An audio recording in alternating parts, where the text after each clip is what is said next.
এই free fire গেমটা মনে মেন্টালি টর্চার করে। কেন? কোন ওই যে রিজন তো গুলির আছে আওয়াজটা, গো? ওই যে গুলির আওয়াজটা ওটা আমি সহ্য করতে পারি না।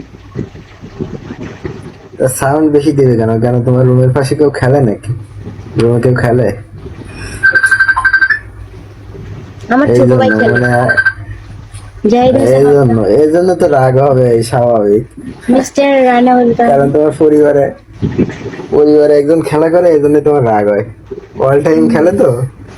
আর তোমার কি মনে হয় আমি অল টাইম খেলি?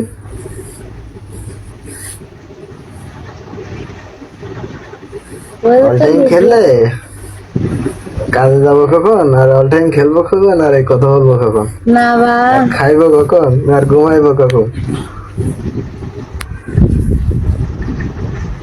এখানে তো আর বাড়ির মানুষ নাই যে আমার কাজ করে দিবে। অবশ্যই নিজেকে রাঁধতে হবে, নিজেকে আমি খাইতে বসা হবে, নিজেকে কাজ করতে হবে, সব নিজের। বাইরের মানুষকে এটা বুঝবো, সেটাই। সবাই বুঝবো যে তুমি এখানে আসো, ভালো আছো, এইটাই। ওই অনেক, যে সবাই বুঝবে যে ভালো আছি, ওটাই অনেক। দুঃখের কথা আর কারো শোনারও দরকার নাই, দেখানোরও দরকার নাই। এটা দুনিয়া, বুঝছো? সবাই সবার স্বার্থে থাকে।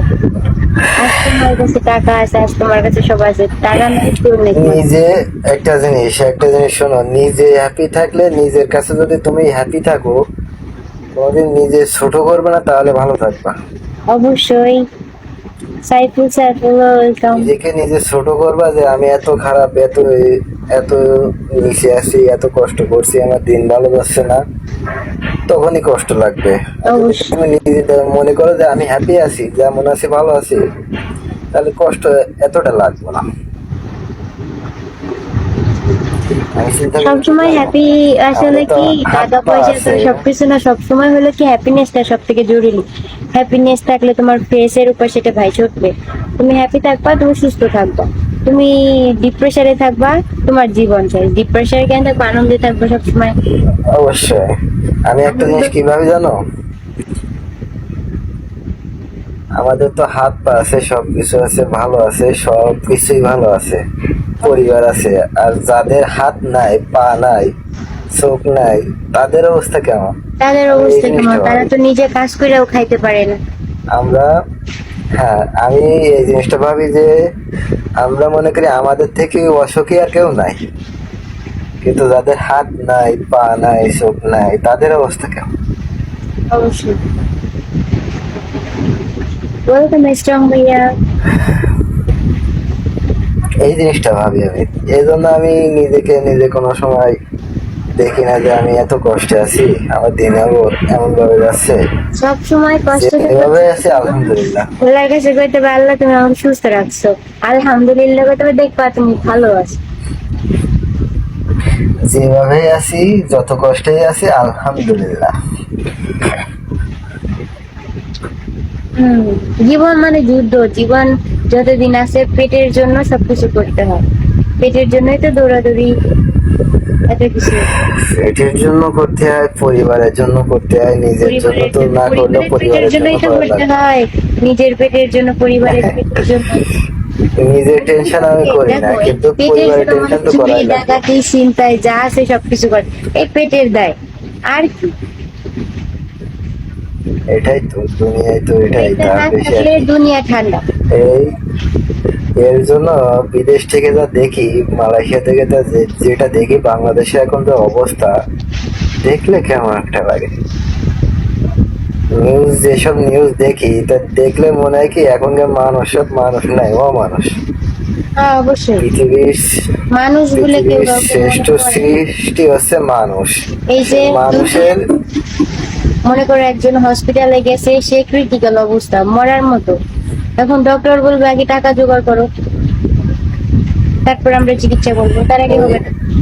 ও মরে ওগুলা যাবে, তারপরে ওগুলা তো চিকিৎসা করবো। স্যাম্পল, এখন যে শিশু বাচ্চাগুলো যেভাবে মারছে দেশে, নিউজ দেখছি, ধর্ষণ করছে, এখন মানুষ তো মানুষই নাই, অমানুষ। বাচ্চা মানুষ পশু হয়ে গেছে সবাই, বুঝছো? 2 দিন সফরে গেছিলাম ওখানে, আমাদের এখান থেকে। অনেক বড় ঘুরাইতে? জায়গা, বাংলাদেশে অনেক থাকতে? দূর লাগে যাইতে, মানে ঘোরা শেষ হয় না। ওই কি পানিতে বলে? পড়ে যেতে গেছিলাম। ওখানে ওখানে যারা গোসল করতে যায় টাকা নিছিল। হুম, মানে সব জায়গায় খালি আর সুইমিং পুল আছে তো। পারদেশি ভাই। হ্যাঁ, সুইমিং পুল আছে। ওই পানিতে পড়ে যেতে গেছিলাম। তাই? তোমাদের এখান থেকে সাঁতার কত জানি দূর না, ওখানে? পড়ে গেলে আমি মরে যেতাম। ইস, আমি থাকতে তুমি মরবো কিভাবে? তাহলে ভালোই হলো, হুম? কিন্তু এখন আমি গোসলে যাবো, মোর ক্ষুধা লাগছে। ইস, উফ, কি কষ্ট। কষ্টের কিছু, ওর অনেক ক্ষুধা আচ্ছা লাগছে। তো যাও তাহলে, আমি রেখে দিচ্ছি, ভালো থাকো। আমি স্বপ্ন করে গেছিলাম এই দেশে থাকতে। আমি একবার দেশে গেছি, থাকতে স্বপ্ন করে গেছিলাম আমাদের একবার এখান গেছি। থেকে তো অনেক দূরে। 2 দিন লাগছিল, 2 দিন 2.5 দিন লাগছিল যে আসতে। না, দিনাজপুর তো মেলা দূর, 12 ঘন্টার মতো লাগে আসতে। বাংলাদেশের ওই দিক থেকে শেষ সীমানা, আর আমাদের আছে যশোর আছে এদিক থেকে শেষ সীমানা। হ্যাঁ, বাংলাদেশের দুই সেটা তো। প্রান্ত। ইস, যাইবা? যাইবাগা কি, তেঁতুলের আচার তোমার খাইবাগা? হাসি, তোমার হাসি অলওয়েজ বেস্ট। তাই কি, থ্যাংক ইউ। তাই তেঁতুলের আচার খাইবাগা? মনু, খাইবা গা? তোমার গানা দে। এই তো, তোমরা কিছু কিছু কথা বলছো, কেমন কেমন লাগছে। মুই মুই আরো কি বললাম, মুই জামুগা নাকি একটা বললা। মুই জামুগা গোসলত। আমাদের দোসরে এভাবে কথা বলে না। আচ্ছা থাকো, ওয়েলকাম মানিক ভাইয়া, কেমন আছো? তোমারে ডিস্টার্ব করবো, যাইতে দিব না। মুই চলে যাও, মুই গোসল যাও, মুখ ক্ষুধা লাগছে প্রচুর, মুখ তুমি ক্ষুধায়। যেরকম চলে যাবা না, আমার রাইখা তুমি চলে যাবা, আমিও এরকম চলে যাবো কিন্তু রাইখা চলে গেলে। হ্যাঁ, আচ্ছা, আচ্ছা, ভালো থাকো। হ্যাঁ। যাও। শাস্তি। এইভাবে একটা তুলে তোমার ঝুলাই রাখলে ভালো হইব। আচ্ছা, ভালো থাকো। আল্লাহ হাফেজ। আল্লাহ হাফিজ, আল্লাহ হাফিজ Monirun, thank you so much, by.